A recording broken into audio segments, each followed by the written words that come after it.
Salams and welcome. Thank you for joining me in part number 9 in the series, The Moral and Spiritual Transformation in Islam. But specifically, we are starting off with who is Maulana Fazlur Rahman Ansari, and let's look at his life and works. And this is part of the Ansari series.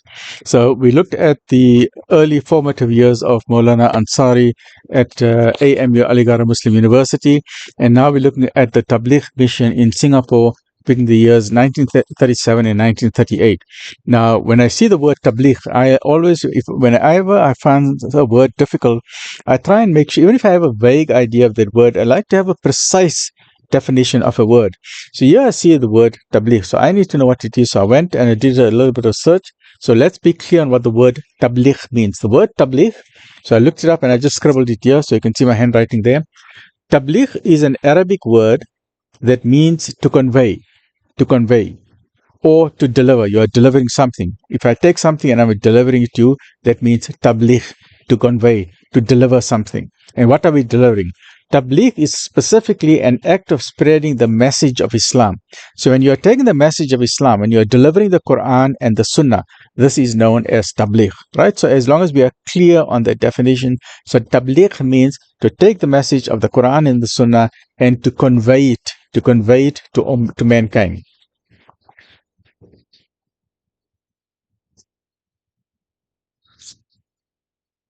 Right.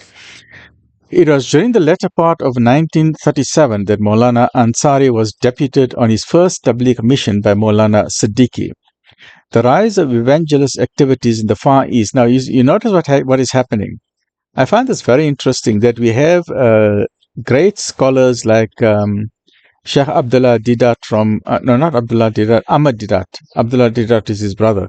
So we have his brother Abdullah Didat, also a renowned scholar, alhamdulillah. So we've got Ahmed Didat, we have Zakir Naik, and now we've got Maulana Siddiqui, and we've got Maulana Ansari. What was the main motivating factor there? The main motivating factor there was Islam in the media. The way that the Christian evangelical missions were, instead of, you see, there's two ways to promote yourself. You promote yourself by showing the goodness of your organization, right? That's the best way of doing it. But the way the Christians were doing it, they were condemning Islam, and many times with ignorance, out of ignorance and out of hostility, without knowing the true beauty of Islam. And this is when the Muslim scholars say this is not right.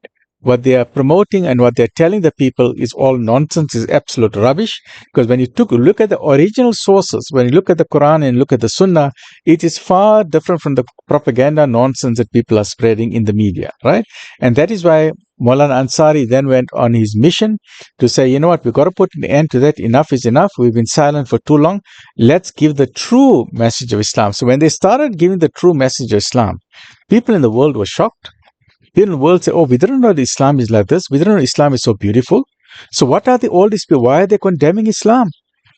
And as a result of the activities, not by criticizing Christianity, because I mean we love the Prophet Jesus, peace be upon him, right? We love his mother Mary, peace be upon her. So we got nothing against Christianity, we got nothing against Judaism, we got nothing against Abrahamic religion. We don't condemn other religions. What we do, we show our own beauty. We say, you know what, this is my beauty of my deen, my religion. Take it at face value. If you like it, you take it. If you don't like it, you don't take it. There's no compulsion in religion. No one can force you to become a Muslim. But what we want to do is establish the truth.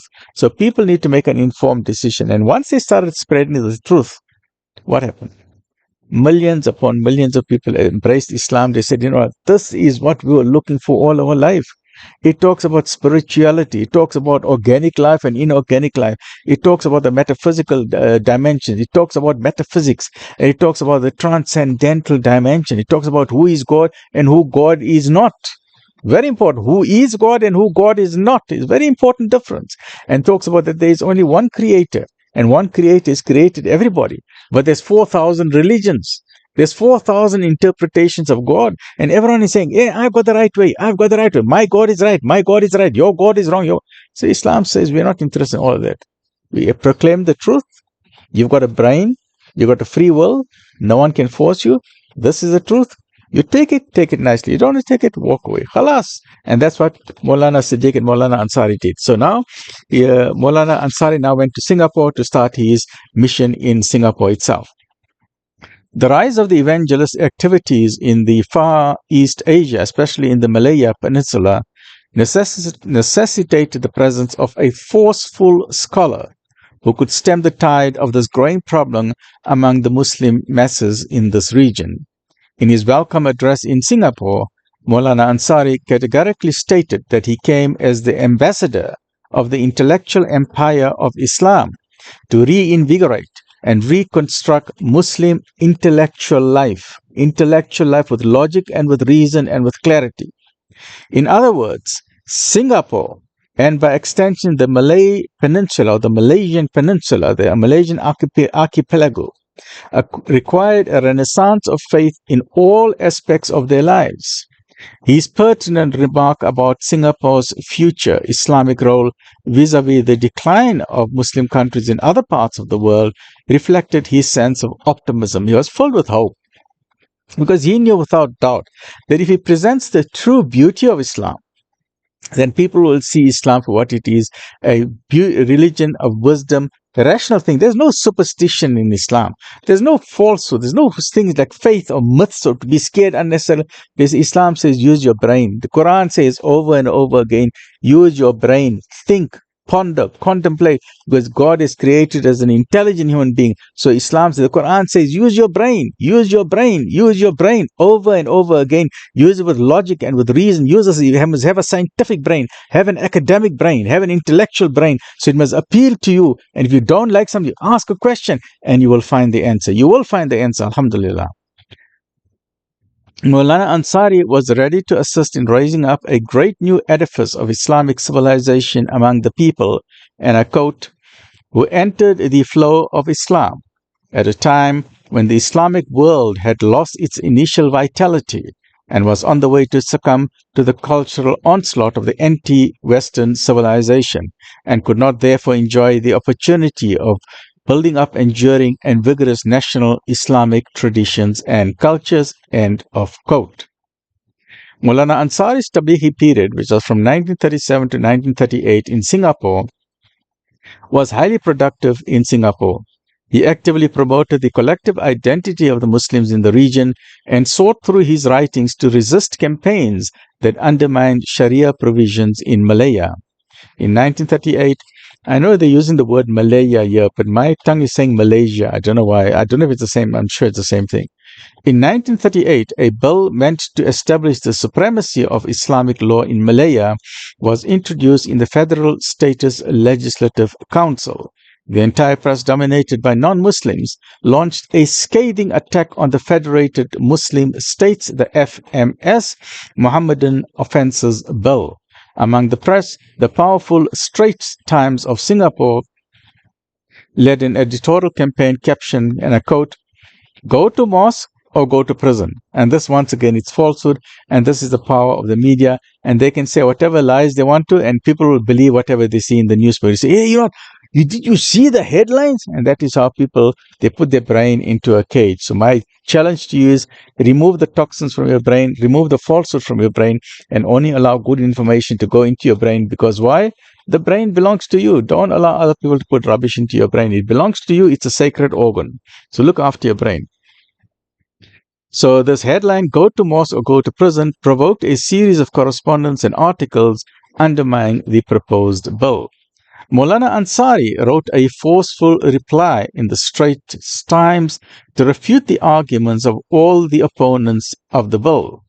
The editor, who was instrumental in writing a scathing editorial, was deeply impressed by Maulana Ansari's rational exposition that he wrote another editorial seemingly an apology. And I think this is very important. That's how they encourage our boys and girls, men and women, to become journalists, to get involved in the media, and that is how we can uphold the banner of Islam. Get involved in broadcasting, get involved in social media. In fact, I would go further and say, where, in the same way that we had alternative Islamic channels, the reason why Islamic TV came up is because Muslims found that their voice was not heard on the conventional TV channels, and Muslims then decided, let's have our own alternative. We then had Al Jazeera TV broadcasting channel and many other Muslim channels. In South Africa, we had ITV, then we got Hilal TV and various other TV channels. And the main purpose of these TV channels is to have an alternative medium to give the truth when the other people are biased. So an Islamic channel will give the views of the Islamic population, and we need to have the voice of the Muslims, as what John Esposito so famously declared, that who is the voice of the Muslims? Who is a spokesperson for the 2 billion Muslims worldwide? Who is speaking for them? And that is why we need our own Islamic voice. And that is why, in addition to our own Islamic TV channels, we need social media presence. So whatever you can share on social media, please share your hadith, share your Quran verses, share your du'as, whatever you can share. Remember, you are upholding the banner of Islam. Even if you are not a knowledgeable person, share that knowledge, share that information, because the world is in darkness and the light is the Quran and the Sunnah, and that's going to spread light throughout the dunya. And in addition to that, I want to encourage our youngsters, please study as hard as you can. Try and get your distinctions. Try and get as good marks as you can, because once you become intelligent, highly educated children, then I want our Muslim children and I want our Muslim community, the Muslim Ummah, where is our own TikTok? Where is our own YouTube? Where is our own Facebook? We need, as Muslims, we need to produce a Muslim YouTube, a Muslim TikTok, a Muslim Facebook, a Muslim, what are the Instagram, all of these. Where are our Muslim youngsters and funders? So we got wealth in the Arab nations, we got wealth in Saudi Arabia, Dubai, Emirates, Malaysia, Indonesia. So we need our leaders to invest, and we need our youngsters to get highly involved in social media. And the advantage of a Muslim-owned social media presence, you know what? You don't have to be scared of social, because we will put our own restrictions. We won't allow nudity. We won't allow swearing. We won't allow alcohol. We won't allow people doing, what they call sex exploitation, sending sex messages, nudity, threatening people. Like in Australia now, they're trying to ban social media for the children under 16. Why? Because there's a problem with social media. But if Muslims have the courage to form our own social media, that means on that is everything is halal, and you know that your children will be safe. Then even children as young as 5 years can watch it, because everything is safe on that. We don't have to worry that this person will come or that criminal will come. And everyone, whoever joins that social media, you don't come with your fake face. You will show your own face. If you come with a fake avatar or a what they call it, a fake profile, then you're not allowed to come on that media. But there will be systems in place to overlook this. But there's a big need to have a Muslim or an Islamic. In the same way we have Islamic TV channels, we need Islamic social media, we need Islamic TikTok, Islamic YouTube, Islamic Instagram, Islamic Facebook, and we need that because we must be in control. And the same way that we are concerned about children, the Christians are also concerned about their children. The Hindus are also concerned about their children. Everyone is concerned about their children. Now imagine you have a platform where the people will say, this is only family viewing. People will love it. You share education, you're sharing knowledge, because education is the key. Education is the key how we can become better human beings in the world. So stay well, look after yourselves. Join me in the next session. So let me just make a note where I am stopping others. I'm going to forget what is happening here. Okay, we're going to continue with go to mosque or go to prison, right? So we'll continue from here. So that's part number 10. So go to mosque or go to prison. And this is in the Ansari series. Please remember, and we are talking about the moral and spiritual reformation in Islam. But the first few videos, I will just talk about, let us try and get an understanding of who is this man, what motivated him. And the thing that motivated him is what we're seeing today in the world, what we're seeing in the Middle East, what we're seeing, the Islamophobia, we're seeing the discrimination against Muslims is still ongoing. It is ongoing, whether it's Islam in the media or whether it is what we find, whether it's the problem of hijab or the niqab or discrimination against Muslims, it is ongoing. So this is an ongoing battle, and we need to have a new generation of youth to be super intelligent. And just a last point before I end for today, in the golden age of Islam, they did a very fabulous thing. They invested heavily in universities and in education. But you know what they did? The government of that time, or the Khilafah, the Sultan of the empire, the Muslim empire, they paid a huge salary to those people who are teachers and educators. What it simply means is that, let us say a doctor is getting 300,000 a month, for example, right? They would say, if you're a teacher, if you're a professor, if you're a very intelligent teacher, we will give you 300,000. They will pay you the same salary as a doctor, right? And we need to inculcate in our society as well. Why is it that when someone doesn't do well in school, then you say, okay, you must become a Maulana, go to Darul Uloom, just go study, become a madrasa teacher. So we are not getting the high quality children to go to Darul Uloom or to become our scholars. Why? Because we are not paying them well. I mean, you don't blame people. People need money for medical aid. They need money for houses. They need money for the car. They need money for supportive families. So we need to increase our salary for our teachers and for our scholars, for our ulama, pay them the highest salary. And that way we can get the cream of the crop.